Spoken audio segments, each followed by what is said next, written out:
salat maghrib yang dimuliakan oleh Allah Subhanahu wa taala. Kita bersyukur kepada Allah Subhanahu wa taala atas berbagai nikmat yang Allah Subhanahu wa taala limpahkan kepada kita.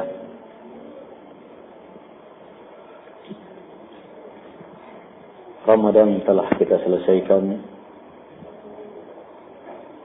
dan saat ini kita berada di bulan Syawal.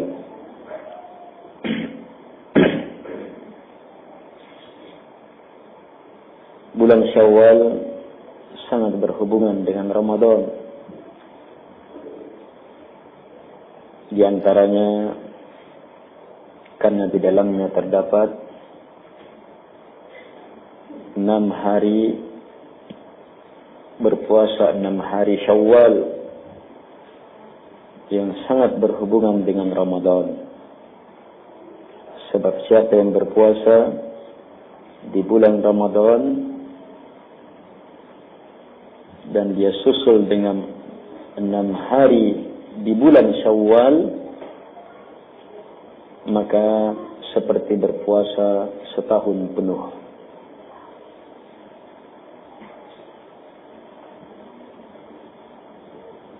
Enam hari ini mendapatkan keistimewaan pula.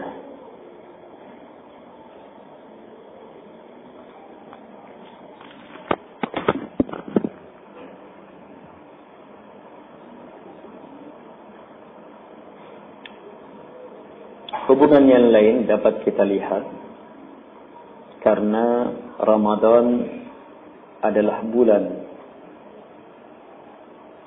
yang merupakan anugerah untuk kita guna melewati bulan-bulan selanjutnya. Dan Syawal adalah awal dari bulan itu. Artinya, semangat bulan Ramadanlah yang hendaknya mewarnai kegiatan-kegiatan kita di bulan Syawal. Sisi yang lain, bulan Ramadan tujuannya adalah takwa. Dan takwa adalah bekal. Bekal untuk apa? Bekal untuk memasuki bulan-bulan selanjutnya. Dan Syawal adalah bulan pertama untuk aplikasi penampakan seberapa dan bagaimana takwa kita. Karena itu di bulan Syawal harus nampak kegiatan-kegiatan yang berhubungan dengan takwa, berhubungan dengan kebaikan. Al-ikhwah rahimakumullah. Kita lanjutkan kajian kita. Dan ini pengajian saya yang pertama setelah Ramadan. Mulainya di Maros, di Bawul Hasanah. Biasanya mulainya di Galangan, atau Cakalang, atau Panciro, atau yang lainnya. Baik. Akhir pembahasan kita dalam kitab Riyadhus Shalihin dalam bab sabar ini terakhir pada hadis Abdullah ibnu Mas'ud radhiyallahu anhu tentang hebatnya kesabaran Rasulullah SAW sampai umatnya pun memfitnahnya, tapi beliau bersabar. Fitnah yang sangat mengerikan sampai mengatakan Nabi Muhammad tidak adil dan beramal tidak menginginkan wajah Allah di dalamnya.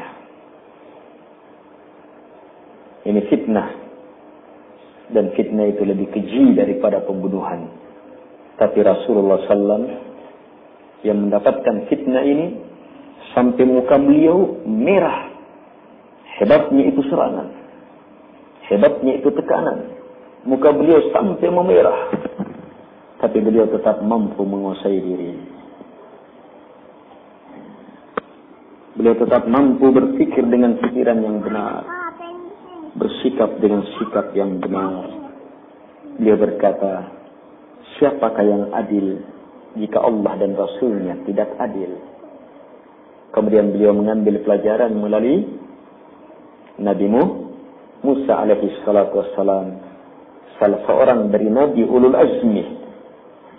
Semoga Allah merahmati Musa. Beliau telah disakiti lebih banyak dari apa yang saya alami ini, tapi beliau bersabar. Baik, kesabaran dalam menghadapi tuduhan fitnah. Kita lanjutkan.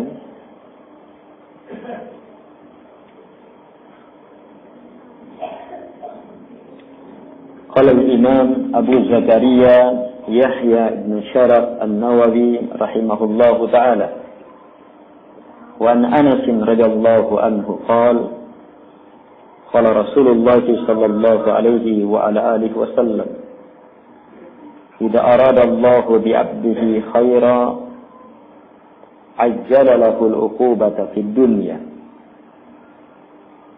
wa idza arada bi 'abdihi syarra amsaka 'anhu bi dhanbi hatta yuwafiya amsaka 'anhu bi dhanbi hatta yuwafiya bihi yawm al-qiyamah. Wa qala an-nabiy sallallahu alaihi wa ala alihi wa sallam,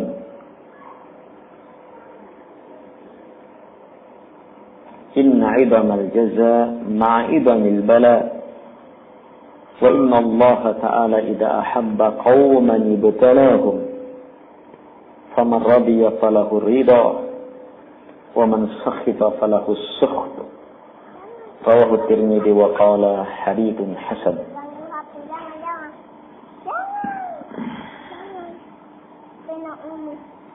Hadits ini terdapat dalam Sahihul Jami', disahihkan oleh Asy-Syaikh Nasiruddin Al-Albani rahimahullahu ta'ala.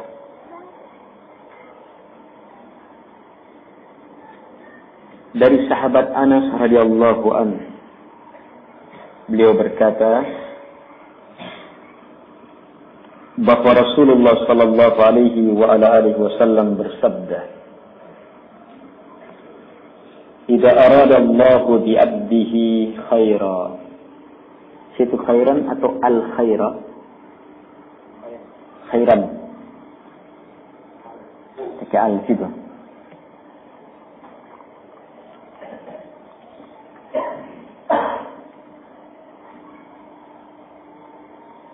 Baik. Jika Allah menginginkan pada hambanya kebaikan,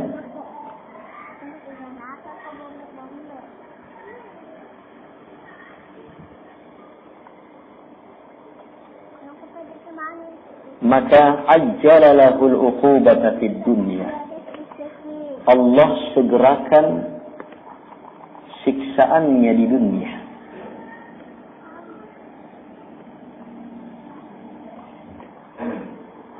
Wa idza arada Allah bi 'abdihi syarra, dan jika Allah menginginkan kepada hambanya kejelekan, amsaka anhu bidambi, Allah tahan terhadap hamba dosanya hatta yuwafiya bihi yaumal qiyamah, sampai Allah penuhkan pembalasan dosa itu di hari kiamat. Kira-kira mana yang lebih baik? Dosa kita dibalas di dunia atau di hari kiamat? Hah? Mana lebih baik? Lebih baik diampuni saja. Tidak dibalas-balas.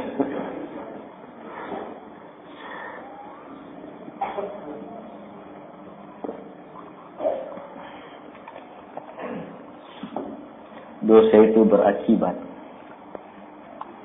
Harus melewati proses pembersihan.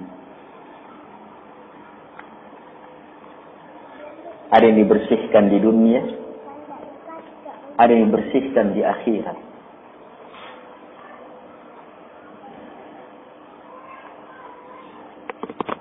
Ini ilmu ini. Mengerikannya dosa. Orang tidak bisa lepas dari dosa. Kalau mau bertobat, artinya harus siap melewati proses pembersihan. Itu taubat.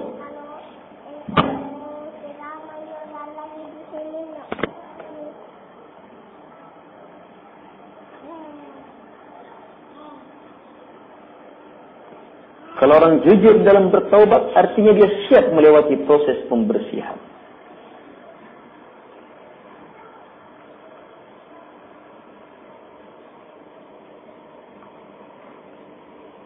Ada proses pembersihannya melalui amalan.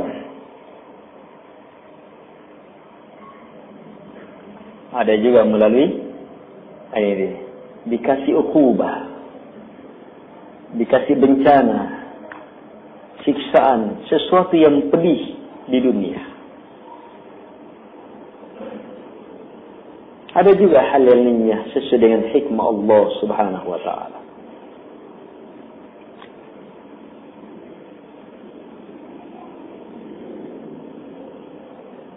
Kita lanjutkan dulu. Wa qala Nabi sallallahu alaihi wasallam, dan Nabi bersabda, ini disatukan ini. Dan Nabi bersabda, sungguh idhamal jaza, besarnya pembalasan, ma'a, bergandengan bersama, idhamil bala, besarnya bala, cobaan.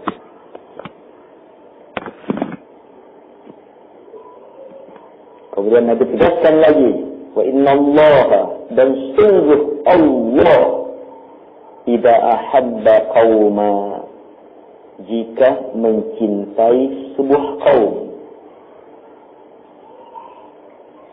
Ini jika mencintai, kalau di atas jika menginginkan.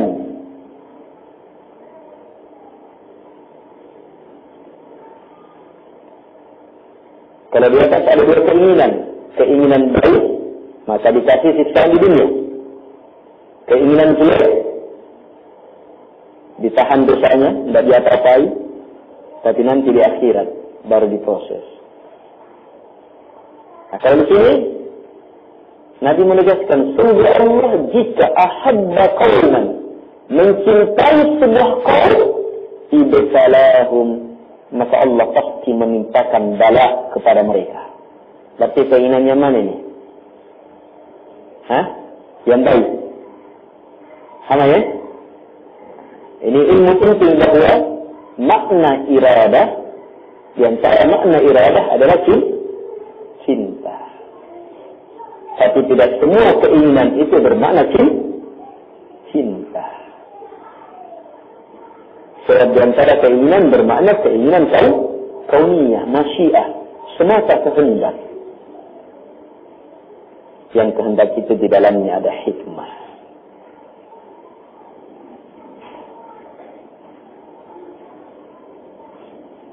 Jika Allah mencintai kaum, maka Allah akan menimpakan bala kepada mereka.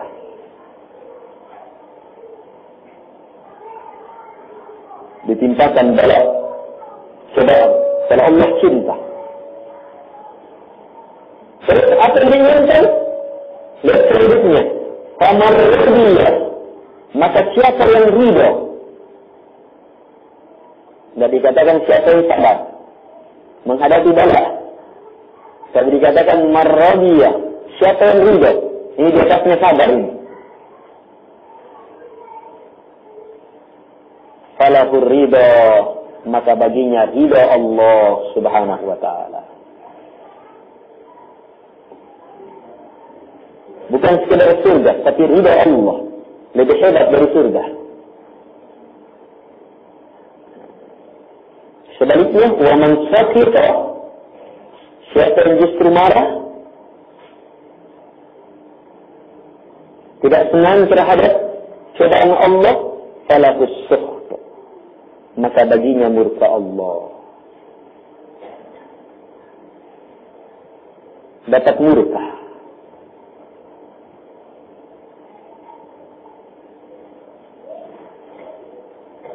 Hadis ini diriwayatkan oleh Imam Tirmidzi dan beliau mengatakan hasan. Ada di bawah mengatakan hasan gharib.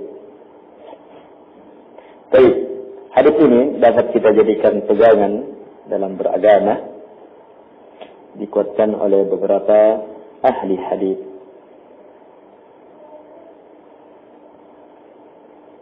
Datang dari sahabat Nabi SAW, Anas bin Malik radhiyallahu anhu. Beliau menyampaikan kepada kita beberapa ucapan Nabi. Semuanya berhubungan dengan bala cobaan. Lihat kalimat pertama. Idza aradallahu bi'abdihi khaira atau al-khair. Jika Allah ingin bi'abdihi kepada hambanya kebaikan,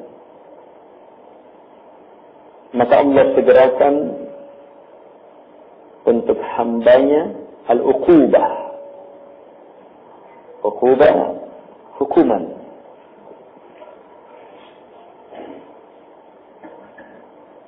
Tapi di dunia.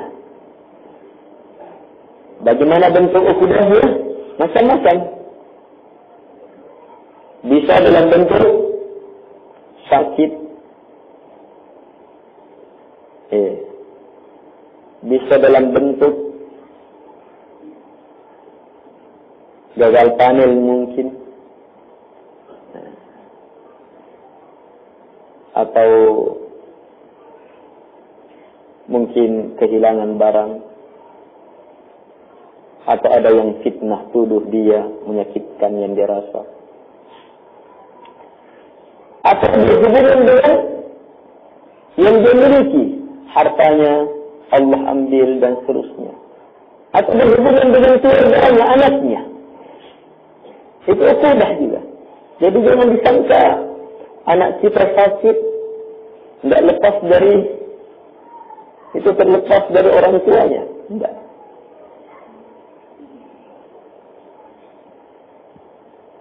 Tetap ada hikmah Allah sehubungan dengan kita.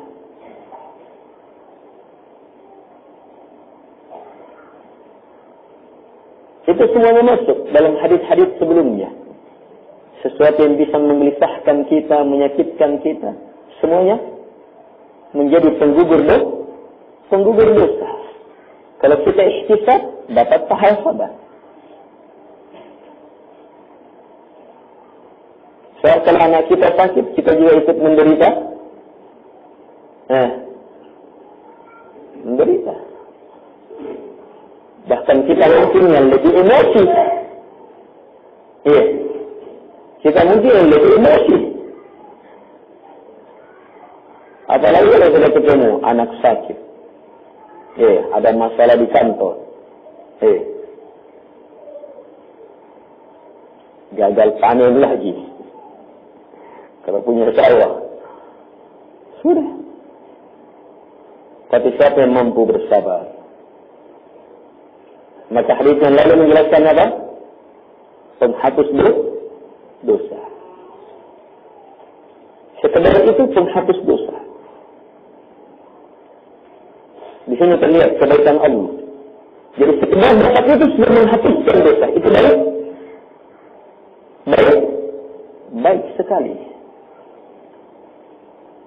Apalagi kalau kita justru mampu bersabar.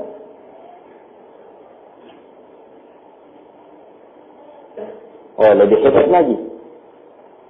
Di atasnya penghapus dosa. Pahala sabar. Itu baik. Itu kebaikan yang Allah inginkan. Apalagi kalau mampu ridha sebagaimana yang hadis di bawah. Mampu ridha terhadap cobaan Allah. Itu baik. Bahkan lebih baik. Itu semua Allah yang inginkan.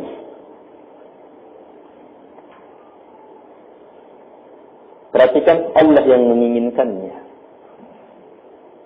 Baik sangkalah kepada Allah Subhanahu wa ta'ala.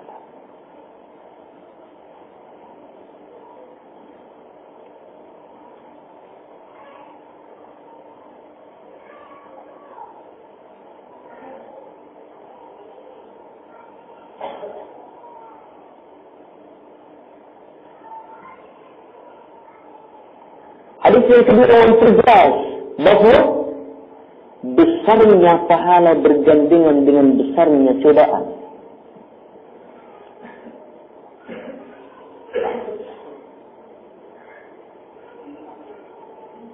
Dan jika Allah sudah cinta, ini memperjelas makna keinginan di atas. Allah menginginkan kebaikan, berarti Allah cinta kepada kaum.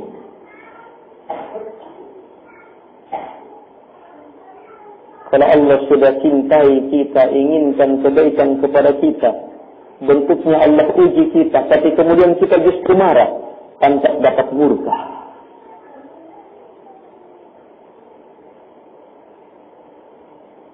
Saya perhatikan hikmah ini, sangat mendalam.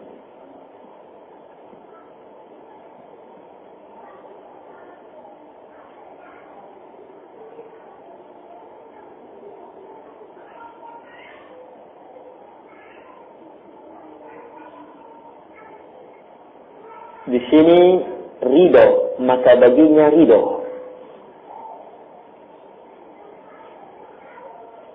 Ada orang yang dapat musibah, sakit,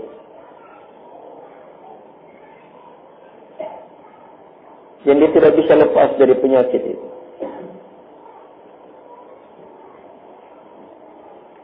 Mungkin kanker paru-paru, yang begitu kena katanya setahun saja bisa bertahan.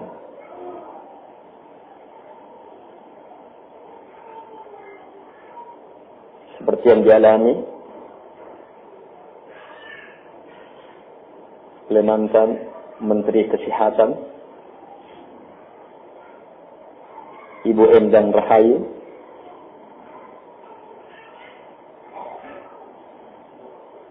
Ini menterinya kesehatan ya. Wafat dengan penyakit yang termasuk paling ganas di Indonesia. Masalah kesehatan. Paru-paru.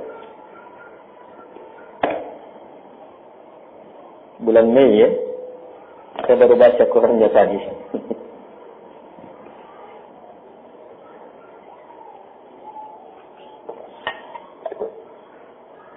Terlihat ucapan-ucapannya luar biasa. Dari komentar-komentar di koran luar biasa. Ketegaran, kesabaran.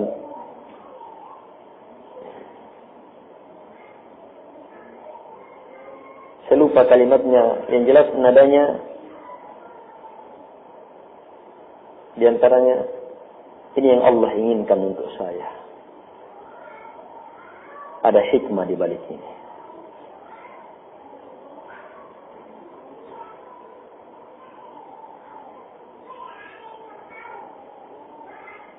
Ini termasuk ketegaran. Tapi kalau kita bahas ayat ini, bukan hanya sekedar kesadaran akan hikmah. Hadits ini mendalam. Hadits ini ridho. Bukan sekedar hamba sadar, ini cobaan dari Allah. Saya hadapi. Saya siap sabar. Tapi di sini ridho. Itu di atas lagi.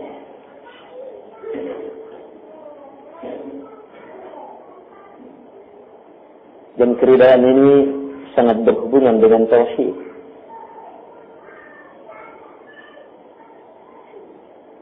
Sangat berhubungan dengan penghambaan.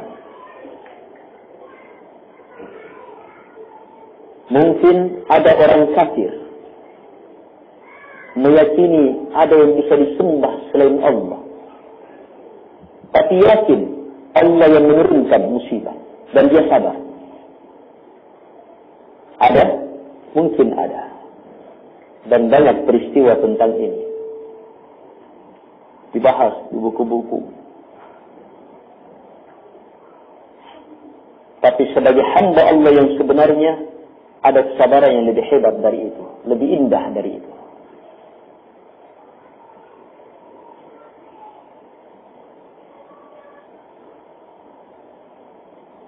Ada yang sadar sehubungan karena dia yakin Allah yang mencipta, menguasai, mengatur dia. Tapi bagaimana kesabarannya orang ketika dia sadar bahwa yang menimpakan musibah adalah yang dia sembah, yang dia cintai, yang dia besarkan, yang dia agungkan, yang diserahkan padanya ibadah. Itu lebih indah. Itu lebih luar biasa.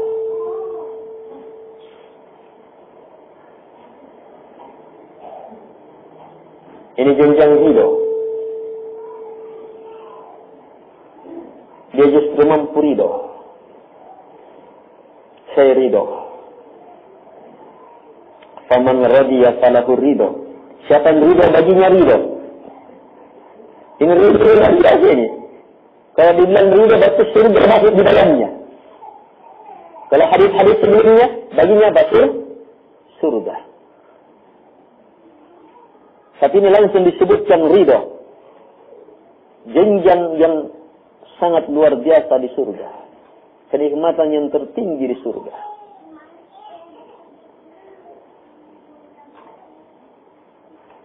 Dan ini berhubungan dengan tauhid. Ini ilmu pendalaman yang membedakan kesabaran orang yang bertauhid, yang penuh hikmah, penuh keindahan. Sebab kesabaran mereka justru adalah ibadah kepada yang dia sembah. Lanjutan ibadah.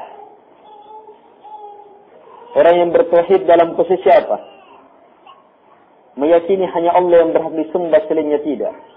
Dia beribadah kepada Allah. Ibadah kepada Allah itu apa? Cinta kepadanya, murni hanya kepadanya.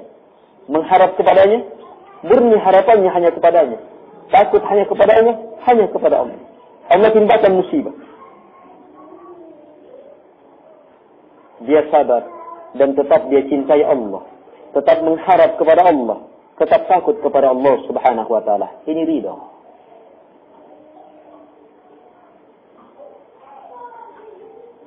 Ada orang yang ditimpakan musibah oleh Allah. Dia sabar. Sebab dasar dirinya tidak mungkin bisa lepas. Dia yakin Allah yang mengatur semuanya, tidak mungkin bisa lepas dari takdir Allah. Dia sabar. Bagus sabarnya, tapi beda dengan sabar yang tadi. Bisa dibedakan itu.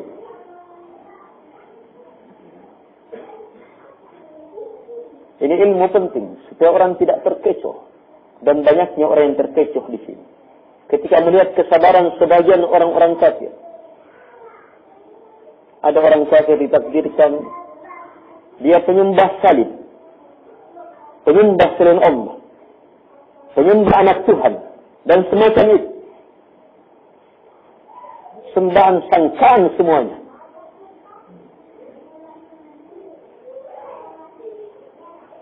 Tapi dengan tanpa kaki, bahkan tanpa paha, kedudukannya hilang. Dia mampu bertahan hidup.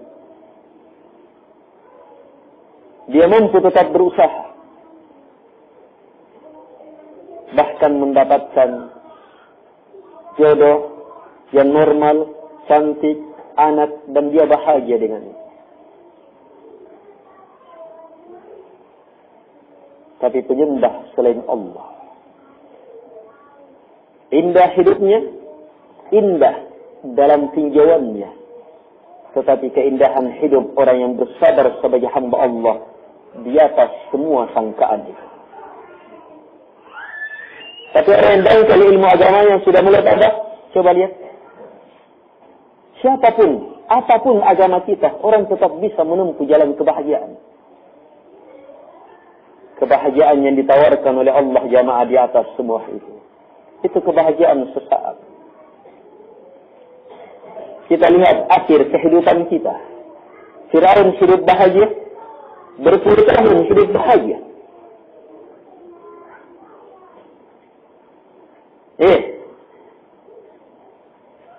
Firaun hidup bahagia. Tapi akhirnya gimana?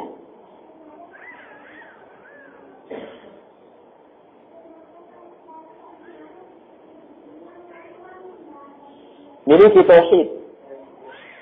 Dengannya kita bisa membedakan. Al-ikhwah rahimakumullah. Yang dikejar di sini ridha Allah. Siapa yang tetap bisa ridha? Ridha yang dia upayakan sebagai hamba Allah. Ridha dalam penghambaan kepadanya. Ada ridha terpaksa terhadap rububiyah Allah. Sebab dia sangat yakin tidak bisa lepas dari takdir Allah. Maka tinggal memilih sabar. Hadapi. Dia akan bangkit, berusaha. Allah beri sesuai dengan kadarnya. Hasil dari usahanya.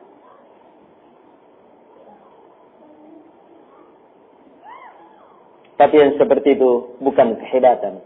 Tapi orang-orang yang pikirannya rendah, tidak di atas cahaya Al-Quran dan Sunnah, itu sudah melihatnya puncak kesuksesan. Belum. Pandangan itu masih pandangan kakak dalam tempurung.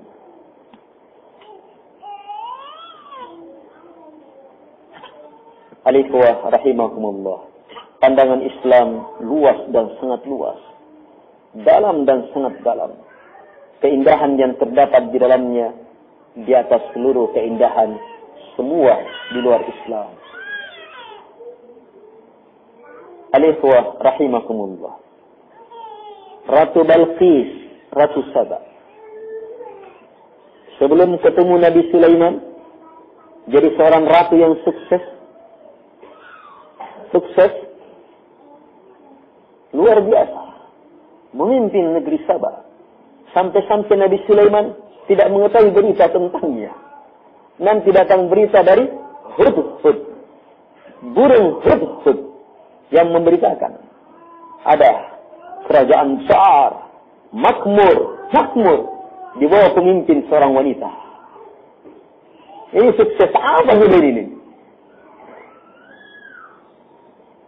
Dia bahagia. Ketemu Nabi Sulaiman, gugur semua kebahagiaan itu.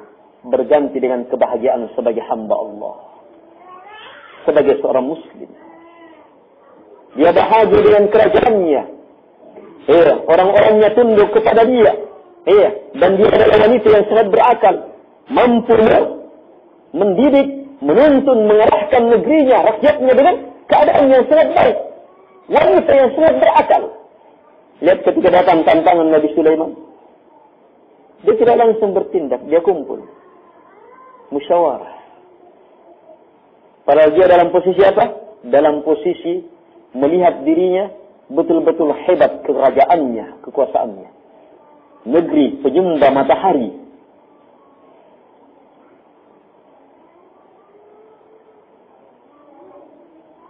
Ini mungkin mirip negeri Jepang sekarang. Orang Jepang penyembah matahari mengharap rakyatnya makmur, hidup tentram, bahagia. Kesehatannya terjaga, ininya, apanya, semuanya. Negeri penuh bencana. Hampir tiap saat dilanda dengan gempa. Yang merupakan teguran-teguran dan sekaligus pembinasa. Tapi tidak mau sadar-sadar. Wanita ini dia kumpul. Apa hasil musyawarah? Kita ini negeri besar, orang kuat. Mereka semuanya siap berperang. Tinggal menanti titah sang ratu. Tapi wanita yang berakal. Kalau kita lakukan itu, mereka pun akan melakukannya. Pasukan ketika masuk ke sebuah negeri akan terjadi bencana, keonaran. Banyak orang-orang kafir sekarang itu benci peperangan. Sama dengan satu sahabat ketika ini penyembah matahari, mampu berpikir ke situ, dan dia sudah dapatkan kabar akarnya itu kebahagiaan kerajaan, pemimpin kerajaan yang sangat luar biasa. Akhirnya akan datang itu jalur damai. Ya, tundukkan dia dengan memperlihatkan harta kita. Sirik. Tapi sampai di sana harta yang terlalu kecil jika dibandingkan dengan apa yang dimiliki oleh Nabi Sulaiman. Iya. Dan utusannya pun melihat kerajaan Nabi Sulaiman, tentunya akan jadi cerita. Iya, bagaimana kerajaan yang sebenarnya. Apalagi setelah mendengarkan ancaman Nabi Sulaiman, kami akan datangkan pasukan yang sangat hebat. Akhirnya mereka tunduk. Sang ratu tunduk. Lihat, sampai di kerajaannya Nabi Sulaiman, dengan apa ditundukkan? Dengan ilmu, dengan ketegasan. Kemudian diperlihatkan kerajaan yang lebih hebat dari kerajaannya. Lihat, raja besar di negeri Yaman, di negeri Sabah, begitu mau masuk di tempat sarh, tempat yang agak tinggi, ruang istimewa agak tinggi tempatnya. Begitu disuruh masuk oleh Nabi Sulaiman, seperti orang kampungan. Dia tidak tahu ada batu seperti itu. Yang begitu terlihat seperti air, dia harus angkat. Diangkat batunya supaya tidak terkena air. Ditundukkan oleh kerajaan Nabi Sulaiman. Akhirnya betul-betul tunduk di hadapan Allah Subhanahu wa taala setelah melihat kekuasaan dan kerajaan Allah Subhanahu wa taala. Kalau banyak pemikir sekarang melihat Ratu Balqis ketika menjadi penyembah berhala, itu sudah dianggap orang paling sukses luar biasa. Sedunia sudah ukurannya itu. Tapi ternyata masih merupakan orang paling hina.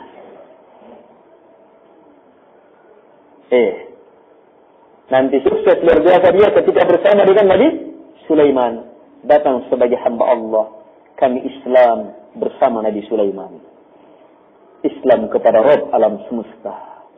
Itu sukses yang paling luar biasa. Saya sering ungkap ini, cara berpikir seperti ini.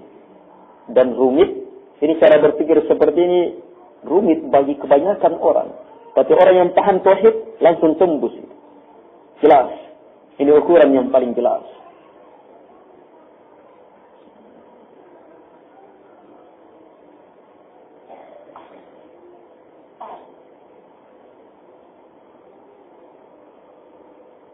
Jadi kemampuan berpikir Ratu Balqis luar biasa. Kecintaannya terhadap rakyatnya luar biasa. Kecintaannya terhadap perdamaian luar biasa. Iya. Ini dari sisi-sisi baik tidak? Iya. Tapi sisi-sisi baik bagi orang yang bertauhid di atas itu semuanya.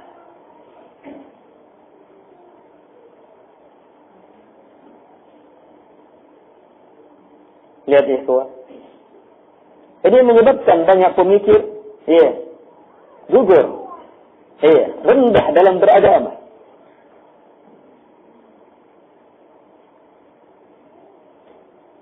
Sampai-sampai sering terdengar sudah itu. Kalimat itu tidak enak didengar.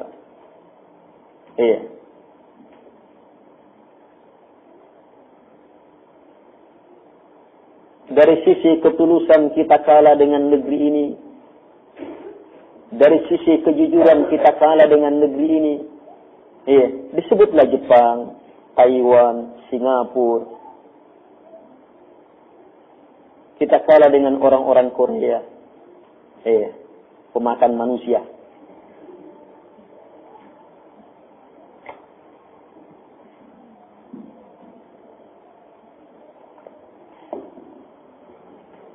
Babinya saja makan manusia. Katanya.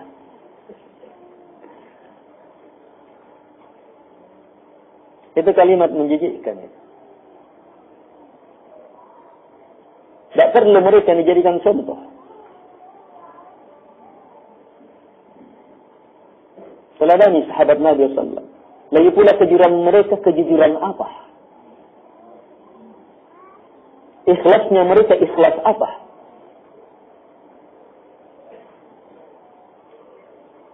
Amanahnya mereka dalam memegang janji, amanah apa? Semuanya rendah jika dibandingkan dengan ikhlas dalam Islam. Di sisi lain memang kita tidak bisa pungkiri, banyak kaum muslimin yang mengaku Islam, cacat dari sisi jujur ini dan semacam itu. Tapi ingat, keislaman selama sudah terakar, itu tetap masih lebih baik. Masih tetap lebih baik daripada orang kafir yang paling jujur di kalangan mereka.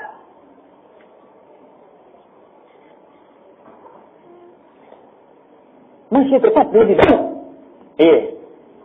dengan orang muslim. Islam menggugurkan yang lainnya. Ketulusan sebagai hamba Allah Subhanahu wa taala yang tertanam. Surat tauhid itu apa? Mengakar dan ini modal. Dan tauhid ini juga modal untuk membersihkan yang lainnya.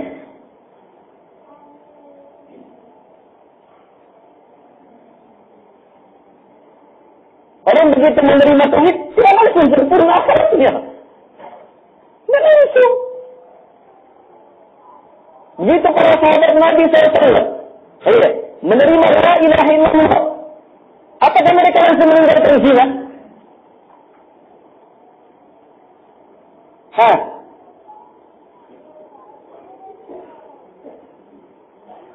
Apa yang semakna dengan itu? Apakah mereka langsung meninggalkan minum khamar? Karena la ilaha illallah? Belum. Beransur-ansur. Apakah mereka langsung sholat 5 waktu? Nanti kewajiban.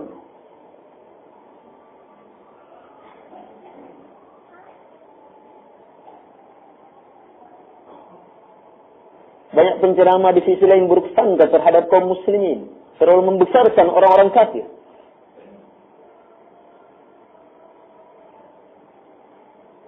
Sampai-sampai ada yang bilang, yang melaksanakan Islam itu orang Jepang. Yang melaksanakan orang Islam itu orang Korea. Orang ini. La ilaha illallah. Kalau orang sudah begini pahamnya, wajar kalau semua agama benar. Wajar kalau semua agama benar. Tidak usah lagi ada qul ya ayyuhal kafirun.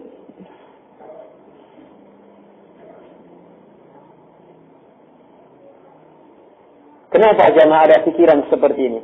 Sebab dia tidak melihat yang lebih hebat dari yang mereka lihat.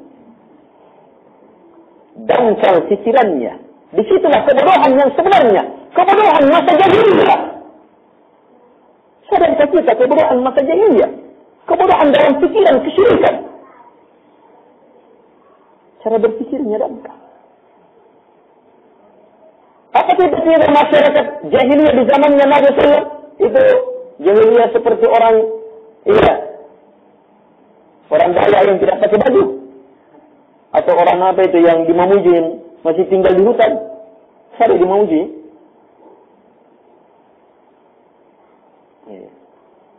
Ada yang sudah pakai baju, ada yang masih tinggal di pohon-pohon.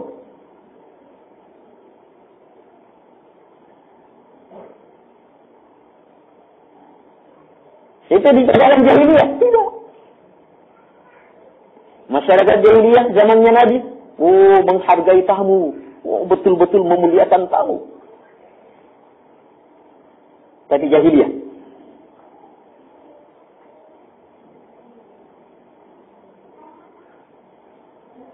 Islam tidak menyerahkan menghormati tamu, tapi Islam datang mengajarkan penghormatan tamu yang sebenarnya mengantar kemuliaan di alam barzakh.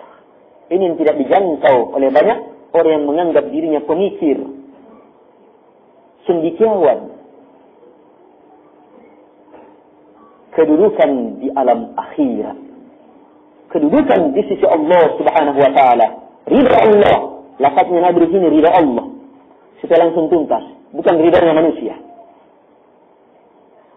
Memang penyembah matahari, penyembah patung, penyembah Buddha, penyembah ini, penyembah banyak selain Allah Subhanahu wa taala mendapatkan ridho manusia dengan kebaikannya, dengan bantuannya, dengan sopan santunnya, dengan amanahnya, dengan kejujuran. Ridho manusia, bukan itu tujuan hidup kita. Ridho Allah Subhanahu wa taala. Ini jalan penghambaan kaum muslimin yang diajarkan oleh semua nabi dan rasul Allah Subhanahu wa taala. Jalan ini sulit bagi orang-orang berpartai. Sebab ridha manusia adalah target utama. Sulit dan sangat sulit.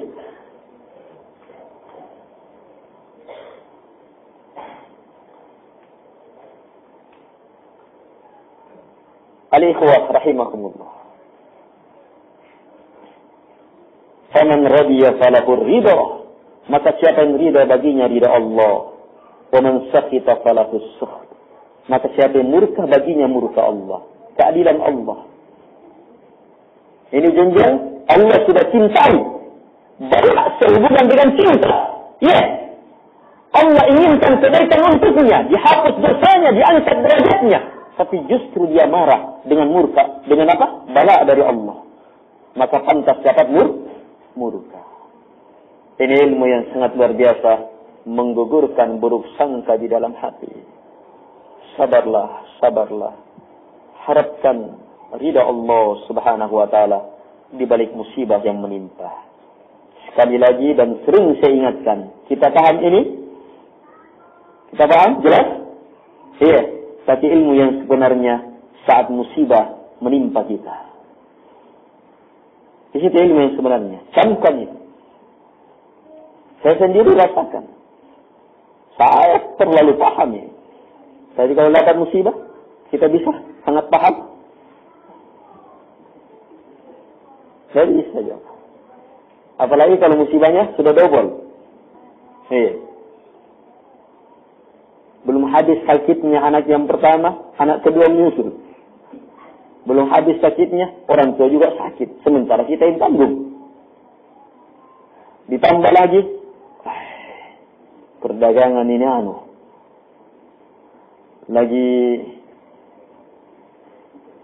lagi surut ini. Kalau lagi pasang mungkin ya kita bisa. Tapi kalau lagi surut, aduh. Mulai kenapa Allah ya?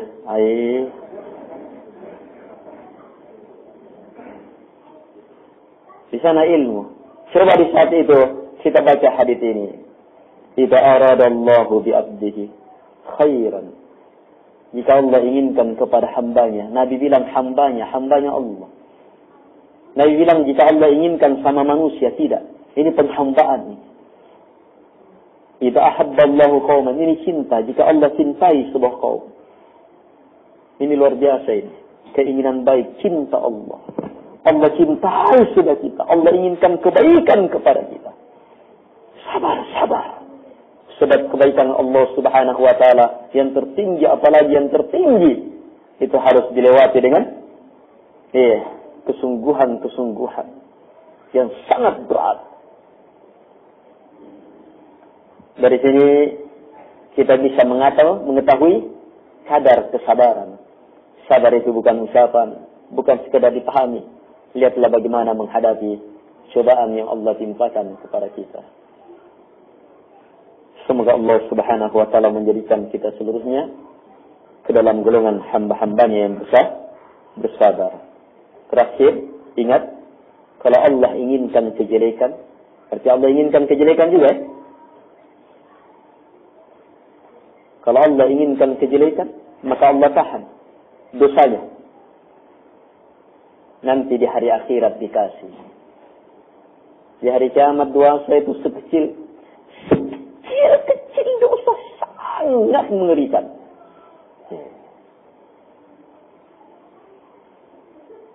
Sangat mengerikan. Makanya itu kejelekan.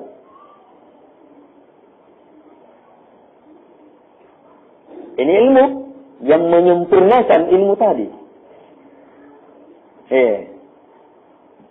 Supaya tidak ada Kenapa saya diginikan? Harus begitu. Sebab kalau tidak ditahan, kalau tidak begitukan, tidak ditahan. Ditahan apa? Justru Allah inginkan jelek untuk kita. Syukur-syukurlah. Kita misalnya ditabrak orang, kemudian setelah itu sakitnya hanya sesaat. Disuntik, kemudian diminumkan obat, sakitnya hilang. Selanjutnya dia dibawakan apel, anggur. Sembuh. Sesaat, tidak berapa lama. Tapi kalau di akhirat gimana? Siapa yang mau jenguk kita?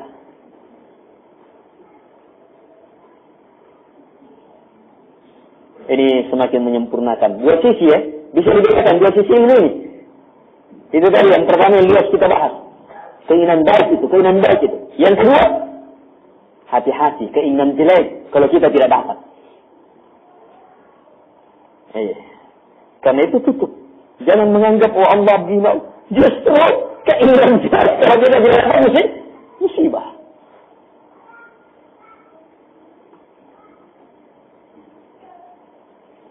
Cobaan. Oh, kalau begitu berat ya hidup di muka bumi. Oh, baru sadar.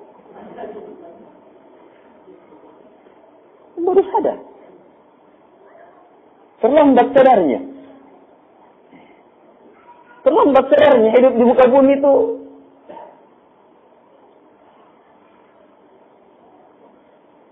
Ibu Endang dalam Quran itu mengatakan, hidupku penuh dengan kebahagiaan. Saya bahagia dengan musibah ini.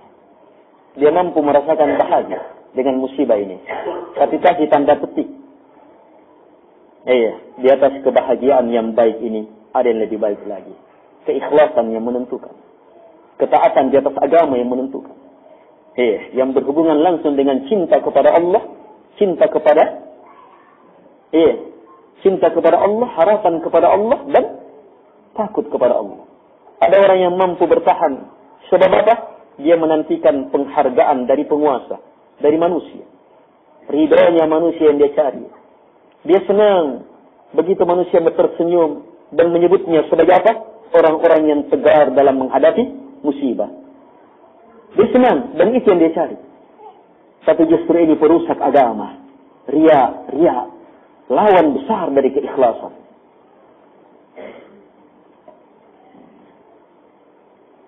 Bedakan antara kesabaran itu dengan kesabaran itu. Dan ini sangat dalam. Dan bersamaan dengan dalamnya, dia sangat jelas dan terang. Perbedaan antara ini dan itu.